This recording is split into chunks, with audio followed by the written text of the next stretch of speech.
unastahili sifa na utukufu, hakuna mwingine, ndiyo maana tunakuabudu wewe, ndiyo maana tunakutukuza wewe.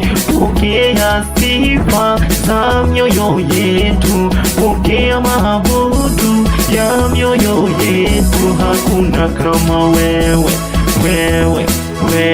hakuna kama wewe. Watu wakikuamini unawabadilisha, hata ambao hawajaokoka wakisha kukiri wewe Bwana, unatenda miujiza, unabadilisha na maisha yao. Kuokoka ni faida, kuokoka ni furaha.